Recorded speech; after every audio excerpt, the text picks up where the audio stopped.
예, 오늘 평소보다도 더 가족들이 와서 반주자들이 앉을 자리가 없어요. 예, 좋은 일인데 감사합니다. 오늘 말씀의 제목 이 산지를 내게 주소서 이런 제목으로 말씀 나누도록 하겠습니다. 우리 이번 주가 이제 동계올림픽이 진행되는 그런 주간입니다. 뭐 과거보다 올림픽에 대한 그런 열기는 분명 좀 식은 것 같긴 하지만 그러나 분명한 것은 선수들이 준비하고 땀 흘리고 또 그 결과를 얻는 그런 과정 가운데 주는 여러 감동들이 있는 것 같습니다.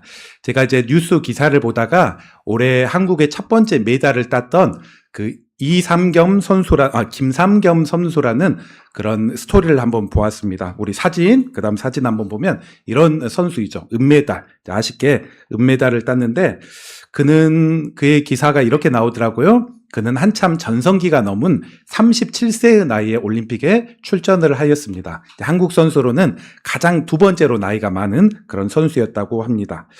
그는 원래 이제 실업팀을 찾지 못해가지고 이제 돈이 없어서 그러나 꿈을 이어가기 위해서 막노동도 하였고 또 훈련비를 벌기 위해서 이런저런 이중 그런 훈련과 선수 생활과 이런 일들을 병행해 나가면서 자기의 꿈을 키웠다고 합니다. 그러다가 이제 30대 초중반이 돼서 그래도 실업팀 잘 이어져서 그때부터는 좀 뭔가 집중할 수 있는 그런 환경도 되고 국가대표도 발탁되고 이렇게 뛰었던 선수. 그런데 그는 세계 선수권이 돼서 한 번도 메달을 받아본 적이 없다고 합니다. 금은도 한 번도 없고. 그런데 그의 목표는 언제나 무엇이었냐? 올림픽 가면 금메달 따는 거. 우승하는 거. 그리고 최선을 다해서 한번 하는 만큼 해야 되겠다. 올해도 그렇게 출전한 그런 결과 아쉽게도 1등과는 0.19초가 좀 늦었죠. 그래서 은메달을 받고 한국 최초로 메달을 받게 되었습니다. 그런데 그의 질주는 되게 나이를 뛰어넘고 또 그런 노력들 가운데 꿈을 잃지 않고 얻은 귀한 그런 값진 열매이기 때문에 그 개인에게도 혹은 주변의 후배들에게도 되게 귀감이 되는 그런 사람이기도 합니다. 그런데 더 재밌는 것은 여기 보면 금메달을 옆에 땄던 그런 선수. 이 사람이 누구냐면 오스트리아의 베냐민 카를이라는 선수입니다. 그는 어떤 사람이냐? 그의 나이는 41세. 더 나이가 많은 41세라고 합니다. 그리고 그는 확인해 보니까 그가 최초로 올림픽을 참여했던 게 2010년부터 참여해서 지금까지 여러 차례 올림픽을 참가했고 지금까지 그 스노우보드 선수 중에 가장 많은 메달을 땄다고 합니다. 올해도 이렇게 그러니까 4년 전에도 금메달 따고 올해도 따고 그에겐 꿈 목표가 있었다고 해요. 스노우보드 선수 중에 가장 많은 올림픽 메달을 따는 선수 그리고 올해로 이번 올림픽 대회를 통해서 그 꿈을 드디어 이루게 되었습니다. 뭐 여러분도 보셨겠지만 스노우보드라는 게 전성기 가장 많은 선수들이 출전하는 나이는 10대 중반부터입니다. 우리식으로 보면 고등학교 학생부터 참여해서 빨리 따는 선수는 이미 20세가 되기 전에 메달을 받고 금메달도 따고 그리고 나이 들어봤자 20대 중반이면 거의 전성기가 끝났다 이렇게 하는 게 스노우보드인데 37세가 되고 41세가 돼가지고 그 금메달을 받고 꿈을 이룬다는 것은 그에게 큰 확신, 많은 노력 그리고 주변에 여러 기후들과 이런 것들이 있었을 건데 자기만의 철학과 목표로 계속 달려간 결과 이런 꿈들을 이뤘겠다 이런 생각을 해보게 됩니다. 우리가 오늘 여호수아서 14장을 봤는데 오늘 14장에 보면 김삼겸 선수보다도 벤자민 카를보다도 더 지독한 한 사람이 나오는데 85세의 그런 나이로 자신이 하나님께 받은 그런 꿈을 성취해 나간 그런 사람의 인물이 나옵니다. 이제 갈렙이라는 그런 사람이죠. 갈렙을 통해서 한번 오늘 우리에게 주시는 그런 필요한 그런 믿음이 무엇인가 이를 한번 생각해 보고자 합니다. 우리는 주일에는 계속해서 여호수아서 흐름 따라서 지금 설교를 듣고 있죠. 그래서 앞 내용을 한번 정리해 보면 여호수아는 크게 세 부분으로 나눠져 있습니다. 오늘 뭐 처음 오신 분들이 있어서 조금 더 그 흐름들 이야기하면 처음 모세가 죽은 다음에 이스라엘 백성이 여호수아를 지도자로 하여서 요단강 요단강 동쪽에 있다가 이제 서쪽으로 요단강을 건너와서 전쟁을 하기 시작하죠. 그런 내용들이 1장부터 12장까지 요단강 건너고 준비하고 어느 정도의 주요 거점들을 정복해 나가는 이야기가 이제 12장까지 나오게 됩니다. 그리고 이제 13장부터는 그런 13장부터 22장까지는 이스라엘 백성이 가나안 땅을 12지파가 땅 분배하는 이야기. 우리 한반도는 고대부터 이제 팔도라고 많이 하지 않습니까? 이제 팔도 해가지고 북한까지 해서 팔도 하는데 이스라엘은 12개의 그런 지파로 나누어져서 그 땅이 이렇게 분배가 되었습니다. 어떻게 분배되었는지 13장에서는 과거 모세가 살아있을 때 두 지파 반, 요단강 동쪽을 과거에 분배했던 그런 내용이 나오고 이제 14장부터는 이미 정복했던 지역, 또 앞으로 정복해야 될 그런 지역들을 나머지 9지파 반에게 분배하려는 그런 내용이 나옵니다. 그리고 마지막 내용이 이제 23장부터 23, 24장 내용이 여호수아가 죽어가면서 유언, 이제 교훈하는 그런 내용으로 마치죠. 오늘은 두 번째 내용의 초두에 해당되는 내용, 9지파 반에게 땅 분배를 하려는 그런 시작의 그런 내용을 이야기합니다. 그런데 이제 여호수아가 지도자로 되어서 각 지파별로 땅을 분배하려고 할 때 누구 한 어르신이 손을 들고 여호수아에게 나옵니다. 그가 누구인가? 갈렙. 그 이스라엘 지파 중에 사람 중에 가장 나이 많은 갈렙이 그 앞에 손을 들고 나오는 것입니다. 그러면서 그가 과거 45년 전에 있었던 이야기를 하죠. 그 내용이 오늘 우리가 읽었던 14장 7절부터 9절까지 그 내용이 나옵니다. 45년 전 이야기를 하죠. 이스라엘 백성이 이집트에서 나와서 출애굽에서 시내산에 머물다가 그리고 하나님께서 약속하신 가나안 땅으로 이제 진격하기로 되어 있습니다. 그때 가데스 바네아라는 곳에 머물게 되었는데 거기서 12명의 정탐꾼을 우리가 정복해야 될 가나안 땅에 먼저 보내죠. 그리고 그 12명의 정탐꾼 중에 하나가 지금 지도자인 여호수아, 그리고 가장 어르신 그 앞에 나온 갈렙도 그 둘도 포함되었습니다. 12명이 40일 동안 약속의 땅, 하나님이 주시려는 땅을 전쟁하기 전에 먼저 정탐을 하였습니다. 그들은 40일 이후에 와서 보고하기를 그 땅은 엄청난 땅입니다. 두 가지로 엄청난 땅인데 너무 기름져서 농사만 하면 너무 잘 되고 또 평화로운 그런 땅이었습니다. 그거 하나. 그러나 10명의 정탐꾼은 이야기하기를 그 땅은 너무 견고한 성이 많아서 우리는 그 견고한 성을 결단코 정복하기 어렵고 거인족도 살고 또 우리의 국력으로는 도저히 그 땅을 이길 수 없습니다. 우리는 그들에 비해서 메뚜기와 같더이다, 이런 악평을 하게 됩니다.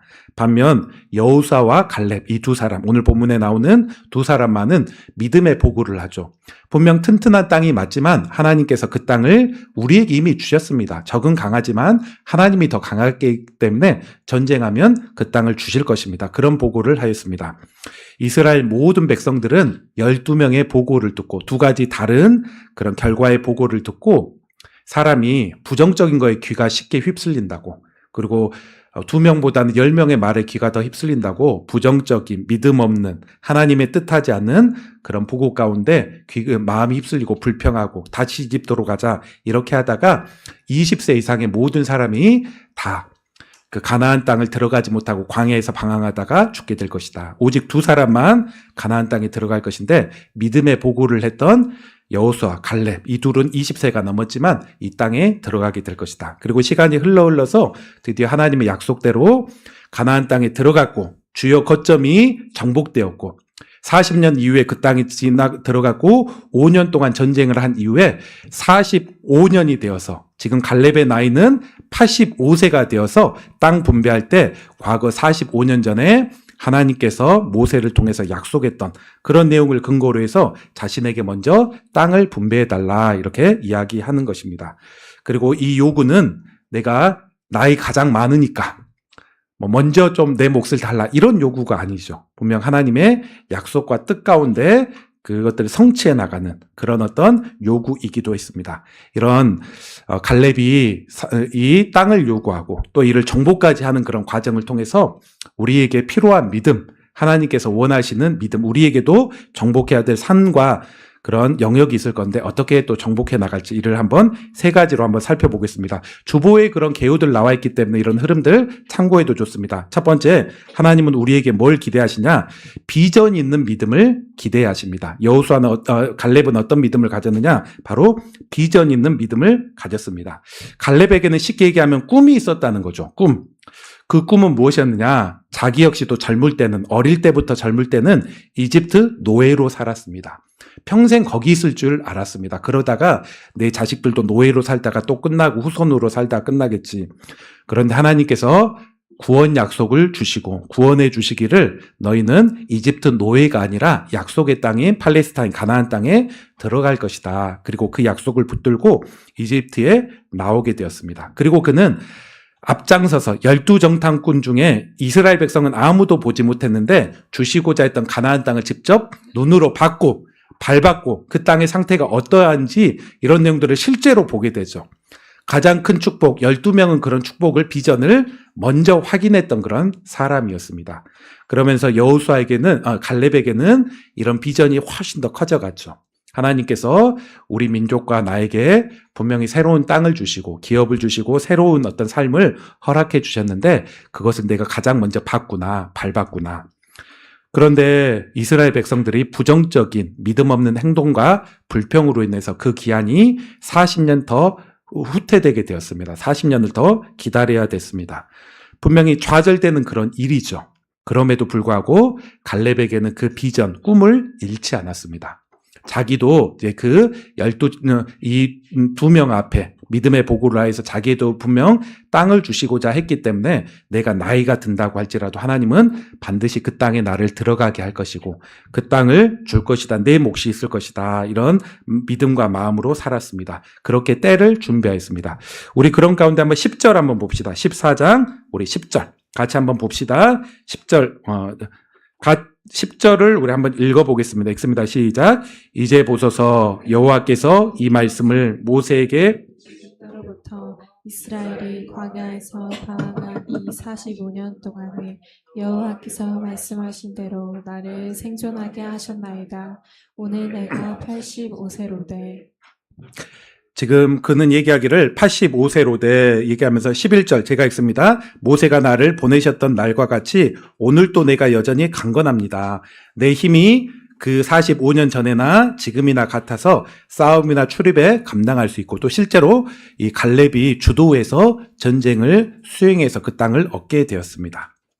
갈렙 나이는 85세입니다. 다른 친구들은 다 죽고 비슷한 연배도 다 죽었지만 그는 꿈을 갖고 있었기 때문에 하나님께서 주신 약속이 있었기 때문에 45년을 기다렸던 사람, 자기를 준비했던 바로 그런 사람이었습니다. 과연 무엇이 이 노인을 그처럼 강건하게 하고 자기를 잘 준비하게 하고 또 기다리게 한 것입니까? 무엇이 그토록 기대감 가운데 이제 때가 되었구나 하면서 여호수아 앞에 나오게 한 것입니까? 바로 다른 거 아니죠. 딱 한 가지인데 갈렙에게는 비전이 있었기 때문에 나는 그 땅에 들어간다. 그리고 하나님께서 내게 주신 특별한 약속이 있다. 상이 있다. 땅이 있다. 그런 비전을 바라봤기 때문에 그토록 힘든 기간, 오랜 시간 기다릴 수 있었고 자기를 준비할 수 있었고 또 실제로 전쟁도 주도해서 앞장서서 앞으로 수행해 나가는 것들을 보게 됩니다. 이것이 바로 비전의 힘입니다. 현재에 매몰되지 않고 미래를 바라보고 현재 어려움이 있고 오랜 시간 기다려야 된다고 할지라도 꿈과 비전에 있는 사람들은 이를 돌파하고 인내하고 자신을 준비해 나가는 사람이 바로 비전의 그런 사람입니다. 과거 미국 사람 중에 시애틀 은퇴자 연구라는 것을 한 적이 있습니다. 어떤 내용이냐면 60세부터 80세까지 은퇴자들을 한번 조사했죠. 그러면서 한 20년 이후에 삶을 쫙 이렇게 추적했다고 합니다. 그때 60세, 미국은 60세 보통 은퇴 많이들 하니까 은퇴한 사람들 가운데 목표를 정해놓고 날마다 능동적으로 살아가는 그런 사람들은 은퇴하고 70세가 되어도 그렇게 두뇌의 퇴화가 그렇게 있지 않았다는 것입니다. 뚜렷하는 직업이 없다고 할지라도 뭔가 자원봉사하고 뭔가 목표를 가지고 좀 이뤄가려는 그런 사람들은 지적인 건강도 마찬가지고 몸의 그런 건강도 활력들도 다른 사람보다도 훨씬 더 좋았다고 합니다. 반면 은퇴 이후에 무엇을 해야 될지 몰라서 좀 되게 어정쩡하게 살아가는 사람들은 은퇴 이후에 급격하게 늙어가고 그리고 70세 은퇴 이후에는 지적인 능력도 많이 딸리고 치매 환자들도 그 그룹 가운데 꽤 많이 나왔다고 합니다. 이 연구가 무엇을 말한가요? 바로 사람을 늙게 하는 것은 물리적인 시간, 세월뿐만 아니라 꿈, 비전이라는 것입니다. 꿈이 없는 사람들은 늙어갈 수밖에 없습니다. 지금도 우리 주변에 보면 나이는 50, 60, 70이 되었지만 40대 체력, 건강, 그리고 활력 가운데 지적인 능력 가운데 왕성하게 활동해 나가는 그런 사람이 있고, 그리고 우리식으로는 20대, 30대밖에 안 되는데 그의 활력과 활동은 이미 은퇴자 60, 70이 되고 또 많이 뭔가 폐쇄적이고 그렇게 살아가는 그런 사람들이 있죠. 그러나 분명한 한 가지는 하나님께서는 또 성령이 임한 사람에게는 꿈과 비전이 있다는 것입니다. 요엘서 2장 28절에 보니까 내가 때가 되면 사람들 가운데 성령을 부어줄 것인데 마음에 내주하고 충만케 하실 것인데 내가 내 영을 성령을 만민에게 부어주리니 너희 자녀들이 장래일을 말할 것이요 늙은이들이 꿈을 꾸며 젊은이들이 이상 환상을 볼 것이다. 성령이 임한 사람은 분명 꿈이 있고 현재에 매몰되지 않고 미래를 보는 소망이 있습니다. 반면 어떤 사람은 잘못된 운명론에 사로잡힌 사람이 있고 자포자기하는 사람이 있고 현실의 어떤 무게 가운데 기대감 없이 무미건조하게 살아가는 그런 사람들이 있죠. 하나님께서는 우리를 충만하게 하고 뜨겁게 하시기를 원하실 것인데 믿음이 들어가고 건실한 믿음이 들어가면 분명 새로운 소망을 갖게 되고 기대감을 품게 되고 하나님 나라의 그런 꿈을 갖게 되고 또 그것들이 내 현실 가운데 어떻게 또 성취되도록 마음을 갖고 있는 그런 사람이 바로 비전의 사람입니다. 여러분은 이 둘 중에 어디 부류에 속하는지 한번 돌아보시기 바랍니다. 나는 비전 있는 믿음이 있는지, 하나님께 속은 내 삶에서 선한 목표가 있는지, 아니면 다 현실에 무덤덤하게 살아가고 매몰되어 살아가는 그런 어떤 꿈 없는 믿음으로 살아가는 그런 사람인지. 두 번째, 우리가 갈렙을 통해서 배울 수 있는 것은 갈렙은 하나님의 약속, 말씀을 주장하는 그런 믿음을 갖고 있었던 사람이었습니다. 믿음의 사람에게는 두 가지 비전, 두 가지 꿈이 필요하죠. 그 첫 번째 꿈은 하나님의 꿈, 영적인 꿈이라고 할 수 있습니다. 하나님께서 이 땅을 분명 다스리시고 변화시켜 주시고 예수님 믿는 사람을 더욱더 많게 세워주시도록, 또 내가 속한 교회가 잘 되고 또 하나님께 쓰임 받고 내가 거기에 은혜 받을 수 있는 그런 꿈, 그리고 더 나아가서 영적으로 성장하고 성숙한 사람이 있으면 나도 저 사람처럼 되고 싶다, 그런 열망, 선한 의미의 질투심, 이런 마음도 갖게 되고, 성경을 내가 이 정도 이해력도 갖기 원하고 또 이 정도 읽기 원한다. 또 어떤 우리식으로 보면 양육 훈련하는 그런 커리가 있다면 하나 정도 내가 전체적으로 쭉 익히고 이런 것들 다른 이들에게도 좀 활용해 나가기 원한다. 뭐 이런 마음들, 이런 어떤 영적인 꿈, 그리고 평생에 내가 매년 한두 명이라도 전도해서 나를 통해서 영혼 구원 가는 그런 사람들이 이 정도 있었으면 좋겠다. 이런 영적인 꿈, 하나님의 꿈, 이런 꿈들이 저와 여러분에게 모두에게 필요합니다. 그리고 또 다른 두 번째 그런 꿈이 있는데 나의 현실적인 꿈, 현실적인 그런 비전이 필요하죠. 내가 직장 생활을 한다면 직장 생활에 이 정도의 수준과 성과가 있었으면 좋겠다. 진급을 하고 월급을 받고 사람들에게 인정받았으면 좋겠다. 가정을 꾸린다면 이런 가정의 모습들이 나타났으면 좋겠고, 내 나이가 이 정도 차면 이 정도의 삶의 반경들이 좀 이루어졌으면 좋겠다. 뭐 건강에 있어서도. 그리고 뭐 단기적으로는 올 2026년에 영어 점수가 이 정도 차면 좋겠다. 수학 점수가 이 정도 차면 좋겠다. 학생들은 말할 것도 없고 우리 어른들도 각자 그런 선한 목표, 꿈, 개인의 그런 꿈을 가질 수 있을 것입니다. 그리고 하나님의 꿈, 영적인 꿈과 내 개인적인 꿈을 연결해 주는 게 바로 하나님의 말씀이자 약속입니다. 이 두 가지가 따로 놀지 않도록, 또 하나님이 뭔가 기뻐하지 않는 그런 내용이 되지 않도록, 우리가 기도할 때 하나님의 말씀을 이런 것들을 봤는데 이것들을 내 성향, 또 내 삶의 반경 가운데 어떻게 실현하고 어떤 양상으로 나타나야 됩니까? 혹은 내가 올해 이런 목표와 꿈이 있습니다. 이럴 때 이게 하나님 기뻐하십니까? 하나님이 축복해 줄 만한 것입니까? 이런 것들을 말씀 가운데 확인하고, 또 말씀의 약속들이 있다면 이런 약속을 우리가 붙들고 확신하며 뚫고 나가는 것입니다. 우리 개인의 꿈도 필요하고 하나님의 비전도 필요합니다. 하나님의 약속, 하나님의 말씀이 두 가지를 이어줘서 하나님이 축복하실 만한 것인가, 이를 확인시켜 줄 것입니다. 갈렙은 땅 분배하는 그런 과정 가운데 자신이 가장 많은 노인이다, 장유 유서해야지, 또 뭔가 욕심 가운데 나온 게 아니죠. 분명 하나님의 약속을 근거한 요청이었습니다. 다시 말씀 9절에 보니까 얘기하죠. 그날에 45년 전에 모세가 맹세하여 이르기를 내가 내 하나님 여호와께 충성하였기 때문에 내가 밟았던 그 땅을 반드시 너에게 줄 것이다. 이것들을 가나안 땅에 우리 민족이 들어갈 것이고 나도 살아서 들어갈 것이고 그것들을 반드시 이룰 것이다. 이런 약속을 받았기에 이 약속들을 붙잡고 계속해서 살고 믿고 살아가다가 드디어 그때 이루어나가는 그런 비전을 이루어져 나갔던 것입니다. 그리고 그는 말하기를 45년 전에 정탐할 때도 마찬가지였습니다. 45년 전에도 나머지 10명은 다 두려워하고 우리 저 땅 정복할 수 있을까? 그리고 모든 들었던 사람들이 다 한쪽으로 쏠리고 불평하고 그럴 때 오직 갈렙은 또 여호수아만큼은 그러지 않았습니다. 휩쓸리지 않았습니다. 이유가 무엇이냐? 하나님의 약속을 믿었기 때문에. 저 땅이 우리 스스로는 정복할 수 없는 땅이지만 하나님 분명 함께 하셔서 정복한다고 했고 또 우리에게 주셨다고 했기 때문에 그 말씀의 렌즈로 땅을 보니까 너무 좋은 것입니다. 곳곳마다 성이 있고 우리가 성을 지을 필요도 없이 이미 세워진 성에 들어가서 살면 되는구나. 저렇게 좋은 농토가 없는데 이 땅을 우리에게 주셨구나. 우리 60만 넘는 그런 가족들이 민족들이 다 살기에 넉넉한 그런 땅이구나. 약속을 통해서 보니까 그 땅은 힘든 땅이 아니라 너무나 축복되고 하나님의 예비하신 그런 은혜가 있었다는 것입니다. 우리에게 두 가지 수표가 있습니다. 그 하나는 소위 이제 부도 수표.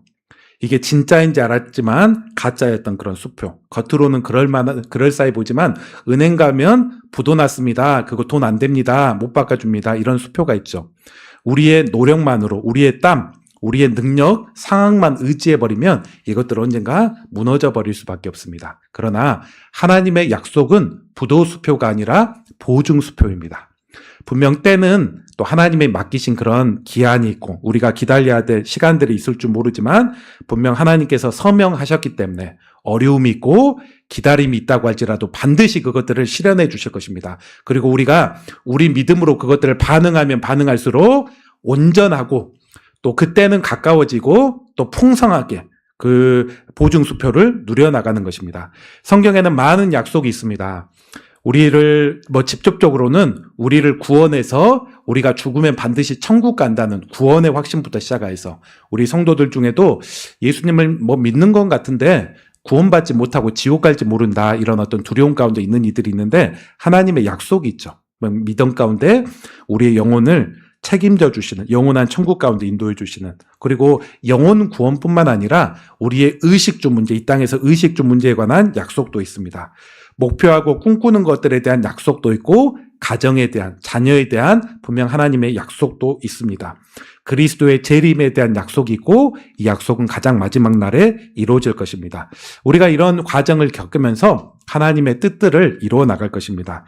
저에게도 하나님께서 주신 꿈이 있고 약속이 있습니다. 하나님의 꿈이 있고 제 삶에 맞는 실현하고 싶은 목표 좋은 의미의 야망 이런 것들이 분명 있습니다. 그리고 이것들을 이어주는 게 하나님의 약속이자 하나님의 말씀입니다. 이런 것들 통해서 하나님 기뻐하실 만한 일인가 축복하시고 내가 이런 것들 준비하며 기다릴 만한 일인가 이런 것들을 저도 볼 것인데 여러분의 삶 가운데서도 이를 보시기 바랍니다. 세 번째 마지막으로 우리 갈렙 가운데 하나 더 확인해 볼 수 있는 것은 자 꿈이 있었어요. 그리고 하나님께서 분명 주시는 약속, 보증 수표가 있었습니다. 이런 가운데 또 하나 우리 갈렙에게 배울 수 있는 것은 역경과 장애물을 극복해 나가는 믿음도 우리는 함께 배워가야 될 것입니다.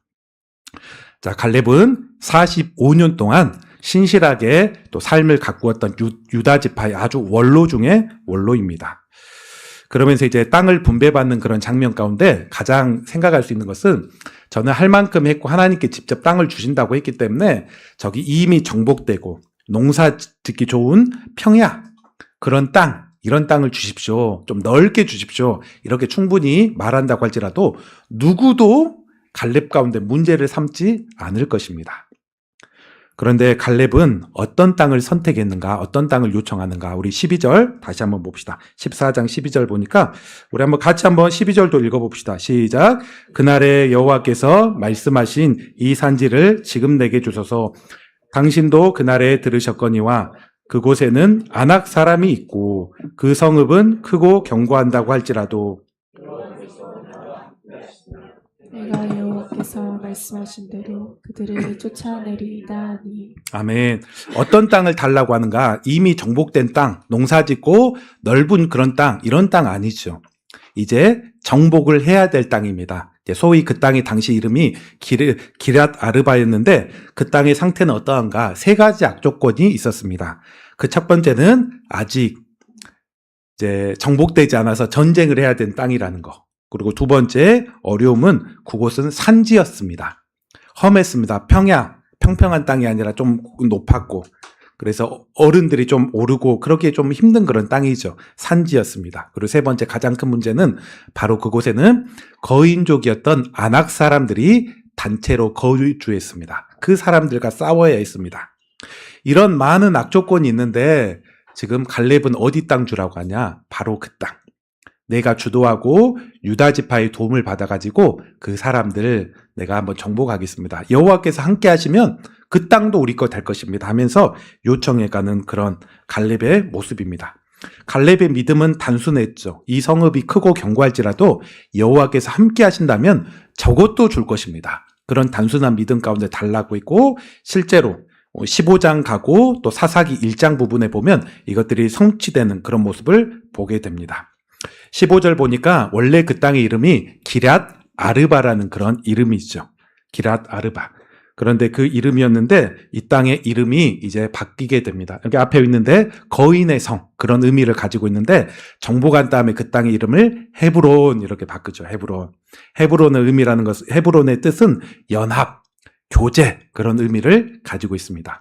하나님과 교제하다, 하나님과 연합하다, 그런 의미입니다. 그리고 그 땅은 이후에 어떻게 되느냐? 다윗이 왕이 되죠. 다윗이 왕이 되면서 처음 수도로 세웠던 곳이 바로 이 헤브론입니다. 산지였기 때문에 이거 또 좀 남들이 정복하기 어렵고 성이 튼튼하구나 이런 생각에 그곳을 수도로 시작하고 예루살렘에 옮기기 전까지 그곳이 수도였고, 지금도 이스라엘 헤브론은 유명한 그런 도시 중에 하나이죠. 어떻게 이런 일이 가능했냐? 갈렙의 믿음을 받고 하나님이 그곳을 축복해 나가시자 그곳을 되게 중요한 그런 땅으로 삼아서 이스라엘 백성에게 의미 있는 그런 곳이 되게 했다는 것입니다. 우리 비행기 많이 타시는 분은 이런 얘기 들어보셨는지 모르겠지만, 가령 이제 서울에서 인천에서 LA를 간다고 할 때 기장들이 그런 이야기를 하더군요. 정해진 경로에 따라 가는 경우는 30%도 되지 않습니다. 가다가 약간 이탈하기도 하다가 다시 들어오고, 또 뭐 만나가지고 약간 뭐 이렇게 좀 하다가 또 다시 본 궤도로 들어오고, 이런 것들을 수없이 반복한다고 합니다. 그냥 정해진 경로 FM대로만 가는 경우는 30%도 되지 않는다.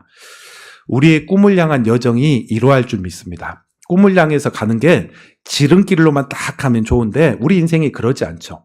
때로는 우리가 세상에 한눈 팔기도 하고, 혹은 장애물과 역경 만나서 잠깐 넘어지기도 하고, 이러면서 수십 번 궤도를 이탈하기도 하고, 그러나 하나님의 약속이 있기에, 또 믿음이 있기에, 또 우리가 주저앉지 않고 다시 일어날 수 있는 끈기와 그런 노력들이 있기에 다시 원궤도로 들어와서 그런 비전의 항해들이 계속해서 이어져 나가는 것입니다. 그리고 적들이 비록 거인의 성이라는 그런 이름을 갖는 큰 난관, 정말 사람의 힘으로 하기 어렵다 한다고 할지라도 하나님은 하실 수 있는 분입니다. 그리고 사람으로는 좀 어렵지 않나, 이렇게 될 만한 일들을 우리가 하나님 안에서 성취해 나갈 때 우리의 믿음이 커지고, 그리고 하나님은 이런 것까지 하시는구나 하면서 더 거침없는 그런 믿음이 되죠. 안전지대 가운데 될 만한 일들만 하나님 주세요 이렇게 하면 하나님의 크신 능력을 잘 경험해 나가지 못합니다. 근데 과연 이게 될까? 이런 것들을 우리가 기도하고 최선 다하고 준비해 나간 가운데 하나님께서 그것들을 이기게 하시고 결과물을 줄 때 우리는 그 전능하신 하나님의 수준이 어디까지인지 보면서 우리를 더 크게 들여나갈 수 있는 것입니다. 오늘 말씀을 한번 정리해 보겠습니다. 자, 갈렙은 85세의 노인, 가장 나이 많은 여호수아와 함께 가장 많이 든 그런 노인이지만 그는 젊음의 믿음이 있었습니다. 무엇보다도 첫 번째로 그는 비전 있는 믿음이었죠. 그는 꿈이 있기 때문에 잘 늙지 않았고 준비할 수 있었고, 그때나 45년 전이나 지금이나 강건하게 또 살아가면서 자신에게 땅을 요구해 나간 것을 보게 됩니다. 그리고 두 번째, 그의 근거는 자신이 나이 많기 때문에 배려해달라, 그게 아니라 하나님의 약속을, 말씀을 근거한 그런 요청이었죠. 믿음이었죠. 그에게 하나님의 꿈이 있고 개인적인 그런 꿈이 있는데 하나님의 약속으로 연결시켰습니다. 그리고 세 번째, 좋은 땅을 요청했을 수도 있음에도 장애물이 있고 정복하기 어려운 곳. 그러나 분명한 확신, 하나님이 함께 하시고 축복하신다면, 주신다고 말씀하신다면 그 땅도 어려울 수 있고 시간은 약간 걸릴 수 있지만 반드시 주실 것이다. 그런 믿음으로. 그리고 유다 지파가 이스라엘의 대표 지파가 되었는데 그런 뿌리가 다 어디서 나왔는가? 바로 갈렙을 통해서 나왔습니다. 여호수아가 죽은 이후에 그 다음 지도자도 온니엘이라는 사람도 유다 지파, 갈렙의 사위였죠. 조카이자 사위였고 이런 사람이었고 계속 이스라엘의 대표 지파가 되어서 선봉으로 이렇게 쓰임 받았는데 그런 모든 것들이 이런 갈렙의 어떤 믿음 가운데 영향받아서 정복해 나간 것들을 보게 됩니다. 여러분에게도 또 정복해야 될 그런 땅이 있지 않습니까? 이산지를 주셔서 이렇게 고백해야 될 그런 내용들이 있는데 오늘 갈렙의 어떤 믿음 또 그런 고백들을 우리가 받아서 올 한 해 우리가 가야 될 영역까지 가고 또 평생에 우리가 봐야 될 그런 땅들을 믿음으로 바라보는 우리 성도들 되시기를 주의 이름으로 축원합니다. 우리 시간 찬양 한 곡하고 같이 한번 기도하기 원합니다. 제가 좀 젊을 때 많이 불렀던 찬양인데 이 찬양을 좋아했다면 저하고 나이가 비슷할 수 있고 이 산지를 내게 주셔서 오늘 본문 가운데 나와 있는 그런 찬양 주께서 주신 땅으로 우리 한번 이 찬양 고백해 나가고 오늘 말씀 붙잡고 한 1, 2분 정도 같이 한번 기도하겠습니다.